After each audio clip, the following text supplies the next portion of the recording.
Ladies and gentlemen, good morning and a very warm welcome to Government House, Yarralumla. Dawa Nuna, Dawa Nunawel. I'd like to acknowledge the traditional owners of the land on which we meet, the Nunawel people, and pay my respects to their elders, past and present, emerging leaders, and all Aboriginal and Torres Strait Islanders gathered here today. My name is Paul Singer and I'm the Official Secretary to the Governor-General. And as this badge signifies with its cross quills, I'm also Secretary of the Order of Australia, whose Council recommends appointments in the General Division to the Governor-General, who is Chancellor and Principal Companion of the Order. I'm also Secretary to the Australian Bravery Decorations Council, the body which makes recommendations to the Governor-General for Bravery Awards. Before we start today's ceremony, I'd like to acknowledge that despite the challenges posed by the current pandemic, we are delighted to be able to host this ceremony in a COVID-safe manner. We are grateful for your understanding of and compliance with the measures that were put in place to ensure everyone's safety. Today is a special day, not only for the recipients, but also for their families, their friends, and their communities. It is a day when we celebrate a diverse range of impressive achievements and service. The Australian Honours System provides a wonderful mechanism through which we as a nation can recognise ordinary Australians doing extraordinary things. Since its inception in 1975, over 420,000 people have been recognised for their meritorious, bravery, military or national service. The Order of Australia is the principal means of recognising outstanding service. And it's important to note that nominations can come from all areas of the community. Anyone can nominate. As staff at Government House, my colleagues and I are privileged to play a small part in the recognition and celebration of that achievement.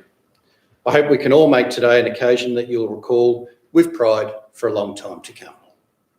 Shortly, I'll invite you to stand as Their Excellencies the Governor-General and Mrs Hurley enter the room. Please remain standing and join in the singing of the Australian National Anthem. The investiture will then begin and proceed in the order listed in your programs. After I read their names and citations, the recipients will enter the room from the doorway on my right, and after they've been invested, will leave by the central aisle to take up their seats at the back of the room. At this point, you might like to show your appreciation with a short applause. At the conclusion of the ceremony, I'll invite recipients to join Their Excellencies for a formal photograph at the state entrance stairs. After the photographs, refreshments will be offered on the lakeside terrace, where Their Excellencies and recipients will rejoin you. Please relax and enjoy this special occasion. Ladies and gentlemen, would you please stand for the arrival of Her Excellencies, the Governor-General of the Commonwealth of Australia and Mrs Linda Hurley, and the singing of the Australian National Anthem.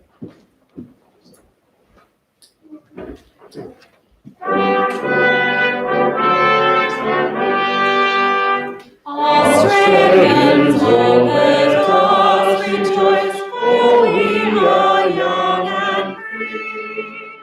With golden soil and wealth for toil, our home is judged by sea. Our land abounds in nature's gifts of beauty, rich and rare. In history's pages, every state advanced Australia fair. In joyful strains and let us sing, advance Australia fair. Thank you. Please be seated.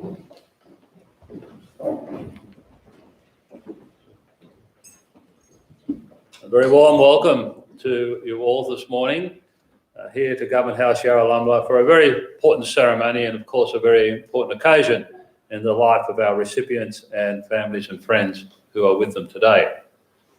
We are small gatherings, as we're necessary at the moment with the current constraints on how we gather. It's almost like a family gathering this morning, nice and small. So we look forward to an enjoyable occasion with you as we celebrate the achievements of these remarkable Australians. I begin by acknowledging that Government House here at Yarralumla sits on the land of the Ngunnawal people, And I thank them for looking after this land so well for generation after generation and pay respects to elders past and present.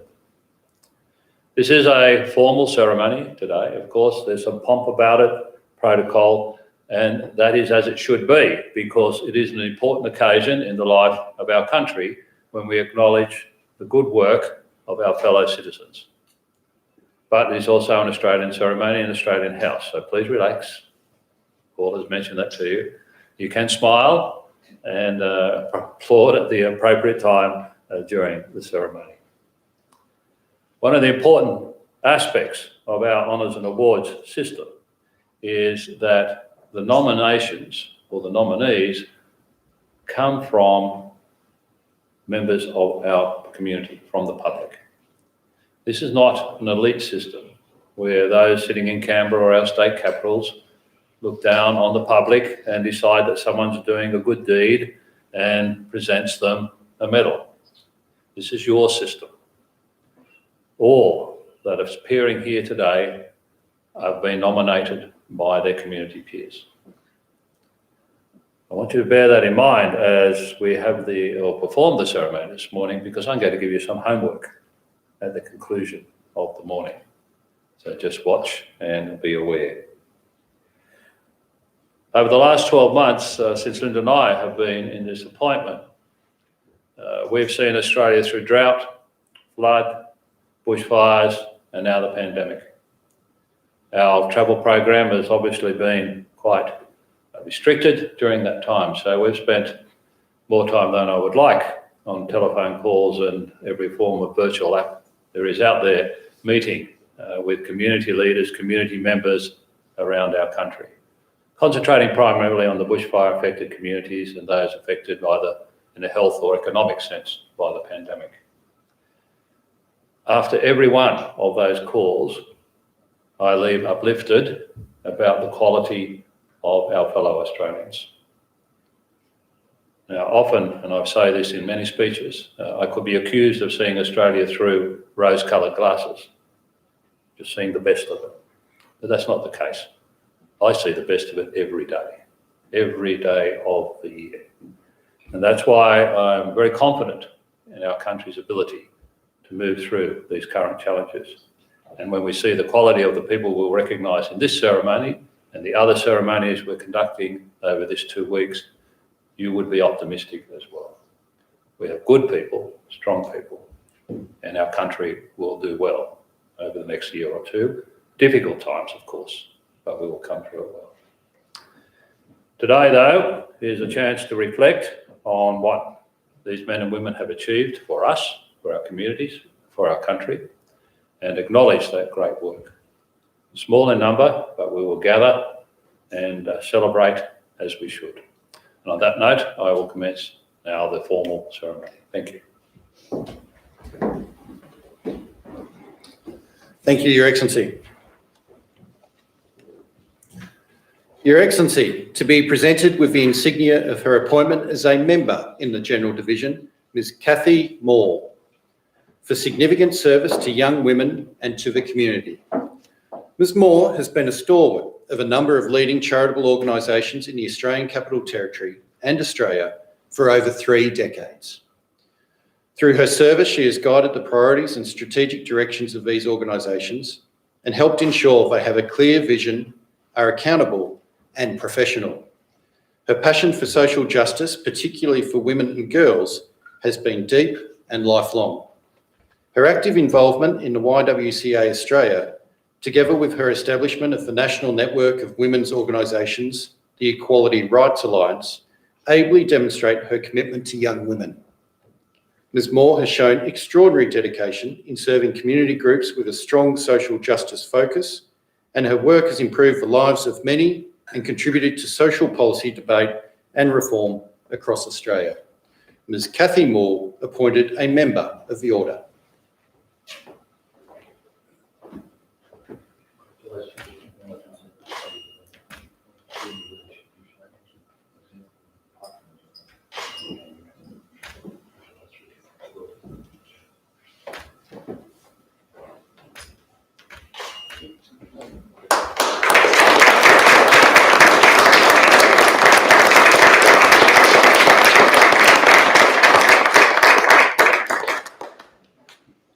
To be presented with the insignia of his appointment as a member in the General Division, Clinical Professor Paul Smith.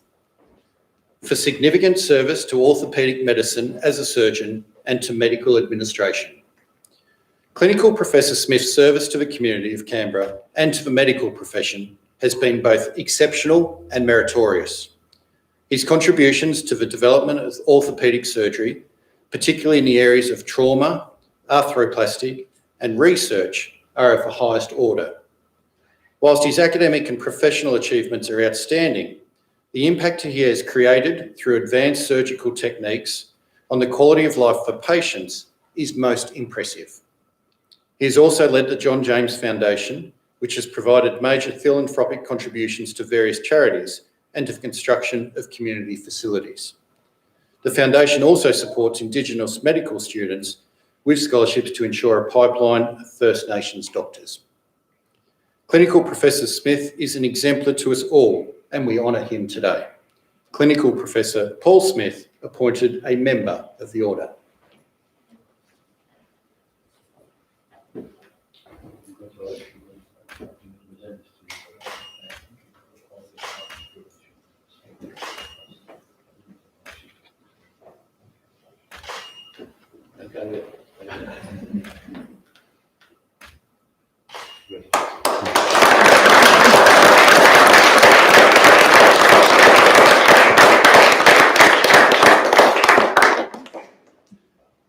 To be presented with the insignia of his appointment as a member in the Military Division, Brigadier Michael Ashley.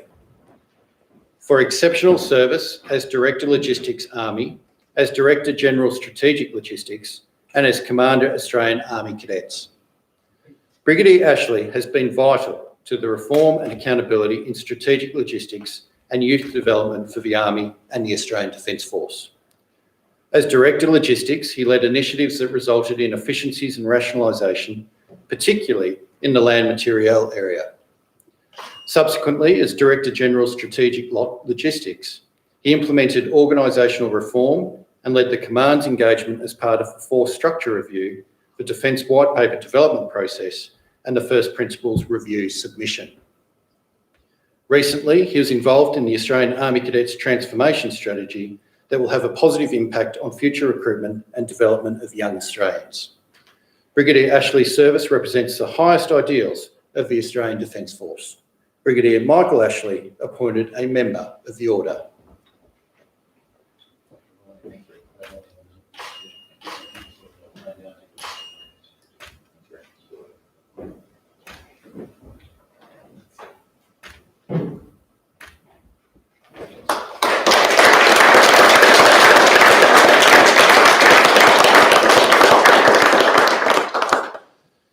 To be presented with the insignia of his award of the Medal of the Order in the General Division, Mr. Edmund Wheeler, for service to the community through road safety initiatives. Mr. Wheeler has been a passionate and tireless advocate for improved road safety at both the local and national level for over 40 years. He has encouraged important public debate around such issues as speed cameras, motorcycle safety, child safety, and the safety of older road users.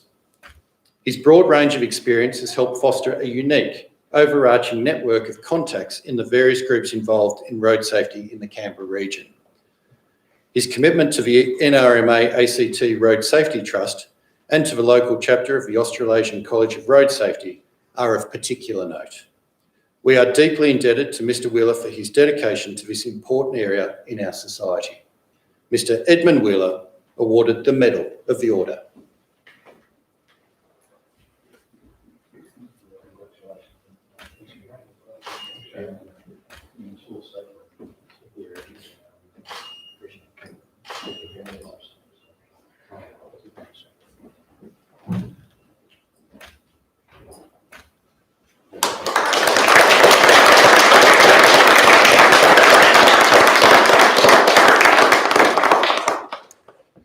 To be presented with the insignia of his award of the Medal of the Order in the Military Division, Squadron Leader Anthony Kieran, for meritorious service in airlift capability development for the Royal Australian Air Force. Squadron Leader Kieran demonstrated remarkable expertise as Staff Officer Engineering at Headquarters Number 84 Wing. He identified areas for improvement in the predictability of servicing durations for the C-130J Super Hercules fleet, resulting in improved aircraft availability and cost savings of over $22 million over the life of the aircraft. On posting to the Battlefield Airlift Transition Office, he was instrumental in producing the documentation for government approval for the acquisition of the C-27J Spartan aircraft. Squadron Leader Kieran's achievements have been of the highest order, and we acknowledge those efforts today. Squadron Leader Anthony Kieran awarded the Medal of the Order.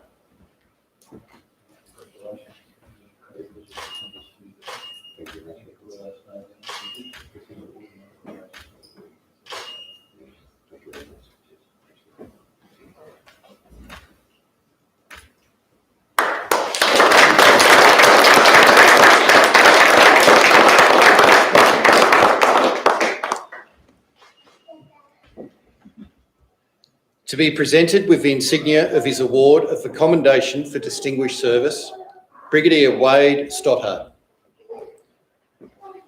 For distinguished performance of duties in warlike operations as the Director Joint Plans and Assessment within the Headquarters Combined Joint Task Force Operation Inherent Resolve from December 2017 to December 2018. Brigadier Stoddard displayed exemplary leadership and planning capability as he guided the Headquarters Combined Joint Task Force through two significant reformations following the collapse of Daesh in Iraq. He was responsible for a diverse group of Australian Defence Force staff and the relationship between the Australian Joint Task Force and the United States and coalition forces. He oversaw the planning of the removal of the land component force from his headquarters and established a two-tier operational and tactical level planning process. Brigadier Stoddard's professionalism drove a clear sense of purpose across the Australian forces in Iraq. Brigadier Wade Stoddard awarded the Commendation for Distinguished Service.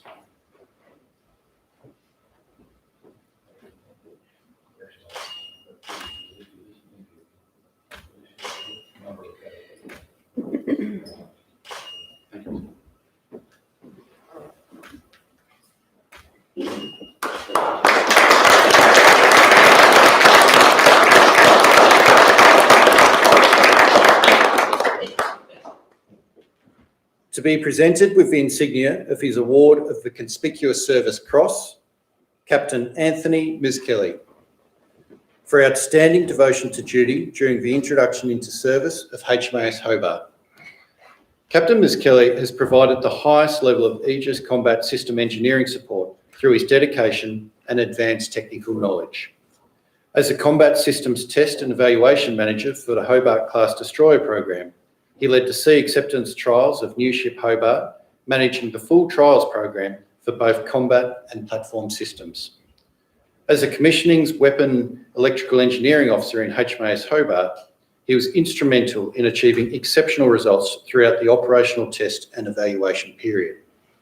Captain Miskelly's ability to teach complex technical systems and to develop subordinates is exceptional.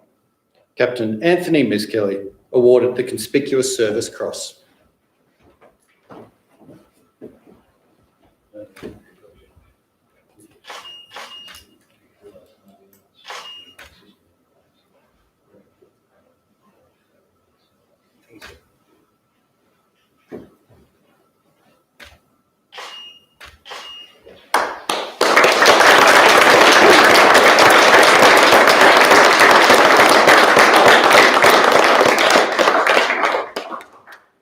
Your Excellencies, ladies and gentlemen, that concludes the presentations this morning. Ladies and gentlemen, we've acknowledged each of the recipients individually. I think it would be appropriate now to acknowledge them as a group. Well done.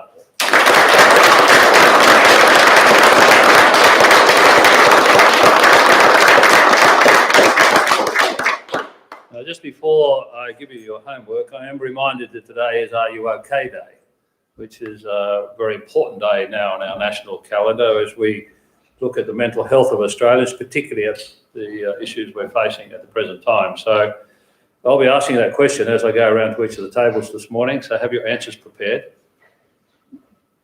Yes, I can see everyone's starting to think about that. And also today is a very important day, World Suicide Prevention Day, another critical aspect of how we address the well-being of our community today. And as we've seen in today's investitures, particularly for our civilian members, there's a good range of activities and contributions that people have made to our community. And your homework revolves around that. As I said in my initial or opening speech, nominations are reliant on the public nominating. Of course, we can promote that from our end of this system. But you know the people back in your community who have served either a long and distinguished period or have made significant changes to the well-being of your community, organisations, youth development, and so on. Please go back, look, assess, and nominate. And Paul will give you some guidance about nominations. You will notice in the numbers overall, we've improved in the number of women being represented in our honours and award system, but it's still not where it should be. It's roughly 40%. We need it to be better than that. So we need particularly to identifying women, and also our multicultural representation is not where it should be.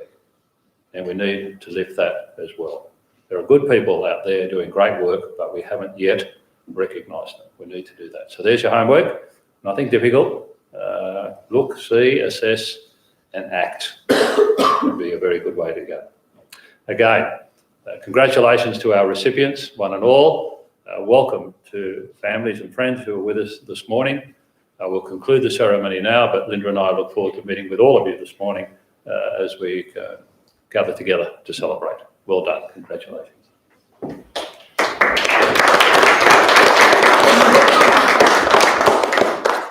Thank you, Your Excellency. And to assist with the homework that the Governor-General has just issued, I do encourage you to look at the Governor-General's website, where there's advice on how to nominate someone that you think is worthy for recognition within the Order of Australia. It would be lovely to see those nominations potentially at a future ceremony such as this at some time down the track. I now invite the recipients to join their Excellencies for a photograph on the state entrance. And would you please stand for the departure of the Governor-General, Mrs. Hurley, and the recipients.